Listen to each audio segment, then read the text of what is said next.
جو باہر human shield کے طور پر بیٹھے ہیں خان صاحب آپ کی حفاظت کے لیے، جو آپ کا حفاظتی حصار ہے، اس کے بارے میں کل سے 2 ٹویٹس بھی چل رہی ہیں اور 2 آڈیوز بھی لیک ہو چکی ہیں کہ وہاں پر رات کو ہوتا کیا ہے۔ یہ 1,70,990واں یو ٹرن تھا کہ آپ والی ریاست مدینہ ہونے کے دعوے دار ہیں، جس کی بنیادی شرائط یہ ہیں کہ وہ نڈر ہو، وہ بہادر ہو۔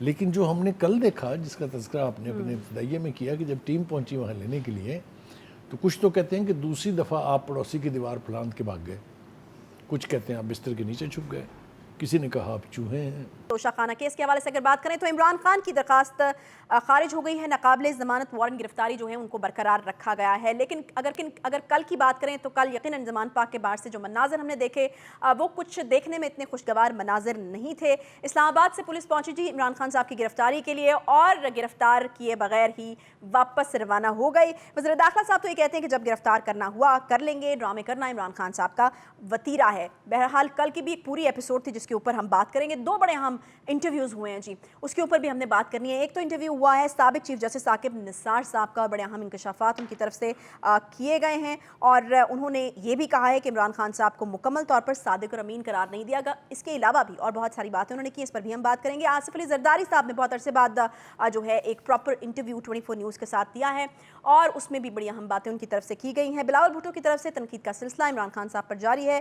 اس کے علاوہ وہ کہہ رہے ہیں کہ وعدے پورے نہ ہوئے تو وزارتیں رکھنا مشکل ہو جائے گی۔ اس پر بھی بات کریں گے کہ کیا پی ڈی ایم کے اندر کچھ تناؤ ہے یا P D M Peoples Party خود کو جو ہے وہ تھوڑا ڈسٹنس کرتی ہوئی نظر آ رہی ہے یا اس کے پیچھے اور کچھ وجوہات ہیں، سب چیزوں پر ہم بات کریں گے۔ الیکشن کے حوالے سے بھی تیاریاں جو ہیں وہ ہو رہی ہیں، مردم شماری کا ایک دور چل رہا ہے، اس پر بھی تحفظات جو ہیں وہ اٹھ رہے ہیں، اس پر بھی ہوگی بات۔ السلام علیکم بخاری صاحب، کیا حال چال؟ ٹھیک ٹھاک ہیں آپ؟ خیریت سے؟ جی میں ٹھیک ہوں۔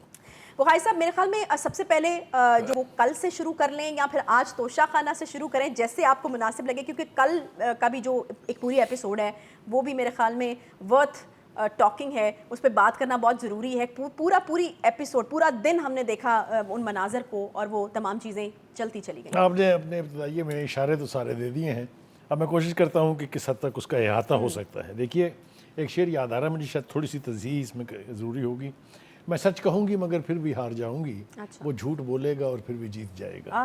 یہ شعر جو ہے یہ میں نے اس لیے پڑھا کہ یہ کافی جی آپ بالکل صحیح سمجھیے، یہ بہت انفارچونیٹ بات ہے کہ ایک ایسا لیڈر جو 4 سال تک پاکستان کا وزیر اعظم رہا ہو، جو یہ دعویٰ کرتا ہو کہ پوری قوم اس کے ساتھ کھڑی ہے اور جس کے بارے میں یہ مشہور، اور میں خود مانتا تھا یہ کہ وہ ایک نڈر آدمی ہے، ڈرتے نہیں ہیں، لیکن جو منظرنامہ اب ہماری آنکھیں دیکھ رہی ہیں اس میں بہت سی چیزوں کی ڈینائل ہے۔ مگر اس کے لیے بات کرنے سے پہلے تھوڑی سی بات جو ہے وہ پہلے تھوڑا سا پیچھے سے شروع کرنی پڑے گی۔ آپ نے تو کل کہا، ذرا اس سے ایک رات پہلے جو خطاب انہوں نے فرمایا اس میں وہ کہتے ہیں کہ سیاستدان سب سے بات چیت کرتا ہے، کسی سے کٹی نہیں کرتا، میں سب سے سمجھوتا کرنے کے لیے تیار ہوں۔ یہ نئی بات کی ہے ویسے، ٹھیک ہو گیا۔ تاہم یہ بتانا فی الحال مناسب نہیں سمجھا انہوں نے کہ یہ کس نے کہا تھا کہ چوروں ڈاکوؤں کے ساتھ بات کرنے سے ترجیح دوں گا کہ مر جاؤں۔ یہ کلام کس کا تھا یہ بھی آپ کو اچھی طرح سے یاد ہونا چاہیے۔ جناب باجوہ صاحب کا وہ کورٹ مارشل کرنا چاہتے ہیں کیونکہ انہوں نے تقریر کر دی روس کے خلاف۔ وہ تقریر تو شاید انہوں نے چھت اور 4 دیواری کے اندر کی ہوگی، لیکن مارچ میں جب انہوں نے ووٹ آف کانفیڈنس ان کے خلاف موو ہوا تو انہوں نے اسلام آباد کے ایک جلسہ عام میں خطاب کرتے ہوئے امریکہ جو ہمارا درینہ یعنی کہہ لیجئے کہ پارٹنر ہے، ہمارا اتحادی ہے، اس کے بارے میں جو ہرزہ سرائی کی وہ بھی ساری دنیا نے دیکھی، تو ان کا کورٹ مارشل کیوں نہیں ہونا چاہیے؟ ایک تو یہ سوال ہے، اور دوسرا سوال یہ ہے کہ اگر اس وقت وہ سچ بول رہے تھے تو اب معافیاں کاہے کی مانگ رہے ہیں؟ انہی امریکنوں کے ساتھ تعلقات استوار کرتے ہوئے کچھ تو خیال ہونا چاہیے، کچھ تو شرم ہونی چاہیے کہ جس کے بارے میں کہا کہ میری حکومت کے خلاف سازش کی، میری حکومت کو توڑ کے نکال کے مجھے اور ایک امپورٹڈ حکومت قائم کی، ان کے ساتھ اب تعلقات جو ہیں وہ استوار کرنے کی باتیں ہو رہی ہیں۔ اچھا بخاری صاحب، یہ جو آپ نے بات کی ہے اس کی ذرا پہلے میں تھوڑی وضاحت چاہوں گی کہ یہ خان صاحب نے یہ بات کی کہ سیاستدان جو ہے وہ کسی سے کٹی نہیں کرتا اور سب کے ساتھ جو ہے وہ بات چیت ہو سکتی ہے، تو یہ ایک نیا یو ٹرن ہے، اس کے اوپر ایک اور یو ٹرن بھی آ سکتا ہے، یا پھر آپ کو لگتا ہے کہ اب حالات ایسے بن گئے ہیں اور خان صاحب کو کچھ سمجھ آ گئی ہے کہ نہیں بیٹھ کے بات کرنی پڑے گی؟ یہ 1,70,990واں یو ٹرن تھا، اس لیے اب یو ٹرن کی بات تو ان کے بارے میں نے شیئر پڑھ دیا تھا، اس سے آپ کو سمجھ آنی چاہیے کہ ان کا نہ یہ پتہ لگتا ہے کہ صبح کو کیا کہیں گے، دوپہر کو کیا پوزیشن لیں گے اور رات کو کیا پوزیشن ہوگی، اور کبھی کبھی رات گئے کوئی اور بالکل پوزیشن ہو جاتی ہے. میں اس کی مثالیں دیتا ہوں آپ کو، اس کے بغیر سمجھ نہیں آئے گی آپ کو.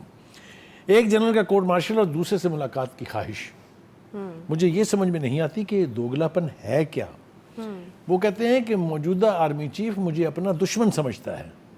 یہ تو بتا دیجیے کہ پھر آپ ملنا کس لیے چاہتے ہیں ان سے، آپ کی خواہش کیا ہے. یہ آپ جان لیں خان صاحب کہ اب فوج آپ کو گود نہیں لے گی، کیونکہ وہ 4 سالہ جو دور تھا آپ کا، اس کے بعد آپ نے اس ادارے سے، جس کے بارے میں دنیا بھر میں 2 چیزیں مشہور تھی، ایک یہ کہ بہت ڈسپلنڈ انسٹیٹیوشن ہے، اور دوسرا یہ کہ یہ ملک کی سلامتی کا ضامن ہے. اس کی جو گت آپ نے بنائی ہے، جو آپ نے مت ماری ہے اس کے بعد کوئی بہت بڑے جگرے کا جرنیل شاید دوبارہ جنم لے گا جو آپ کو پھر سے گود میں بٹھا لے گا. یہ تو خان صاحب ہوتا دکھائی نہیں دیتا. اچھا ویسے اس پہ خواجہ آصف صاحب کا ٹویٹ آپ نے پڑھا تھا بخاری صاحب؟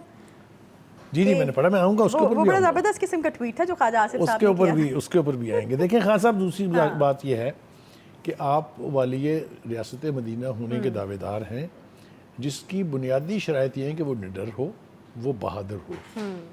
لیکن جو ہم نے کل دیکھا، جس کا تذکرہ آپ نے اپنے ابتدائیے میں کیا، کہ جب ٹیم پہنچی وہاں لینے کے لیے، تو کچھ تو کہتے ہیں کہ دوسری دفعہ آپ پڑوسی کی دیوار پھلانگ کے بھاگ گئے، کچھ کہتے ہیں آپ بستر کے نیچے چھپ گئے، کسی نے کہا آپ چوہے ہیں. اچھا بخاری صاحب، یہ تو سیاسی بیانات ہوں گے نا؟ یہ بیانات تو سیاسی ہیں، لیکن خان صاحب آپ نے کیا کیا؟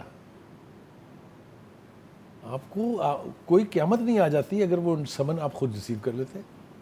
پکڑنے تو وہ آئے ہوتے تو پکڑ کے جاتے. کل کا میں اپنے پروگرام میں جو جاوید نامی ایک ایس پی تشریف لائے تھے، میں اس کو کمپلیمنٹ کرنا چاہتا ہوں کہ اتنے ہوسٹائل کراؤڈ میں، جب کہ پی ٹی آئی کے ورکر پولیس والوں کو گالیاں دے رہے تھے، دھکے دے رہے تھے، گریبانوں میں ہاتھ ڈال رہے تھے، اس شخص نے جس کمپوز رہنے کا، جرت دکھانے کا جو مظاہرہ کیا، میں اس کو سلوٹ پیش کرتا ہوں ایمانداری سے. اس لیے نہیں کہ وہ عمران خان کو پکڑنے آیا تھا، بلکہ اس لیے کہ حکومت کی رٹ قائم کرنے کے لیے ایسے آفیسرز چاہیے جن کو جو حکم دیا جائے اس کی بجا آوری میں کسی قسم کی کوئی گنجائش نہ ہو. جی پھر میں عرض کر رہا تھا کہ آپ نڈر ہونا چاہیے آپ کو، اور دوسری بات یہ کہ یہ نہیں ہونا چاہیے کہ آپ دوسروں کے بچوں کو کہیں کہ میری خاطر جیل جائیں، اور خود آپ اپنے گھر میں سے غائب ہونے کا تاثر دیں کہ میں تو یہاں ہوں ہی نہیں. اچھا پھر ہوا کیا تھا؟ میں تو وہ پورا ایکچولی سننا چاہ رہی ہوں نا کہ ہوا کیا. دیکھیے وہاں پہنچتی ہے اسلام پہلی آباد. بات تو یہ ہے کہ پی ٹی آئی نے اسے اوور ریٹ کیا کہ وہ عمران خان صاحب کی گرفتاری کے لیے آئے. اچھا جو کہ وہ نہیں آئے تھے، جبکہ وہ آئے تھے صرف اس سمن کی تعمیل کرانے کے لیے کہ جناب آپ نے 7 تاریخ کو عدالت میں پیش ہونا ہے. ٹھیک ہے. اس خطرے کو بھانپ کے آپ نے جو کچھ تماشا کل وہ دیکھا، وہ میں بیان آپ کو نہیں کر سکتا، آپ نے خود بھی ویسے کہہ دیا ہے. لیکن میں ایک بات یہاں کہے بغیر نہیں رہ سکتا کہ وہ لوگ جو باہر ہیومن شیلڈ کے طور پر بیٹھے ہیں خان صاحب آپ کی حفاظت کے لیے، جو آپ کا حفاظتی حصار ہے، اس کے بارے میں کل سے 2 ٹویٹس بھی چل رہی ہیں اور 2 آڈیوز بھی لیک ہو چکی ہیں کہ وہاں پر رات کو ہوتا کیا ہے. میں اس سے آگے جانا نہیں چاہتا، نہ مجھے جانا چاہیے، لیکن خان صاحب یہ آپ کی ذمہ داری ہے کہ آپ اپنی ہی پارٹی کے لوگوں کی، جن میں یاسمین راشد صاحب بھی شامل ہیں جس آڈیو میں، اس کا نوٹس ضرور لینا چاہیے. اس لیے کہ نہ تو یہ کہ یہ نیک نامی نہیں ہے، بلکہ آپ کی ریپوٹیشن کے اوپر بہت سیریس اسپرشنز ہیں. خان صاحب خدا کے واسطے اس کا نوٹس لیں. ایک بات